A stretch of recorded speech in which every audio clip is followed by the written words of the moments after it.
you being somebody who trains people how to do it, how do you train your kid to, speak better? And yes, I was coming to that question. Yeah. Sorry. How do I train my kid to speak better? Yeah, exactly. Because he's in the most, he's the most privileged out of everybody. Privileged, Banda. Look at the spotlight. Okay. Look at it. Nobody would care about how other kids speak. If he does something wrong, no. Teta. But it's not. No, honestly, I think he's decent.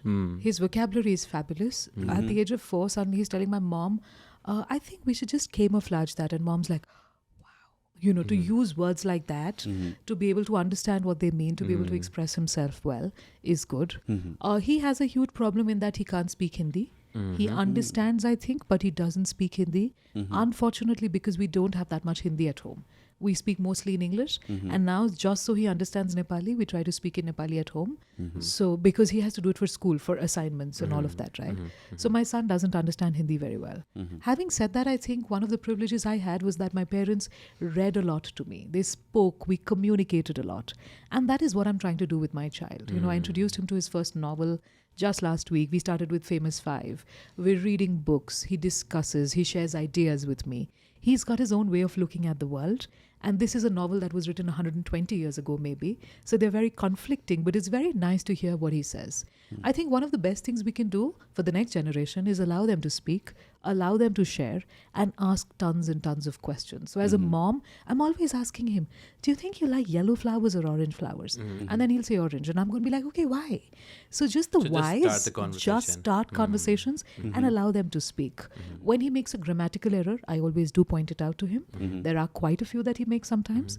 And I always point it out to him, never in front of people, but when we're not together, I'm going to be like, oh, when we're not around people, I'm like, oh, you know what?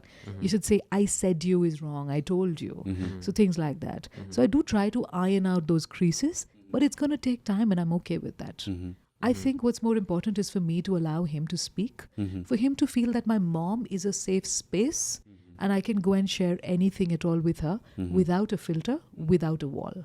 So for me, I try to give him that right now because that's what he needs. So my son shares a lot with me. Yes, there are things he's tried to hide and I've come to know and I then asked him about it. And then he's going to go and he's going to tell me everything.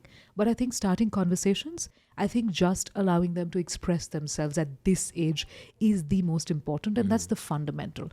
And also to get into a habit of speaking, I see a lot of families, I know a lot of families where people don't actually sit together around a table and speak.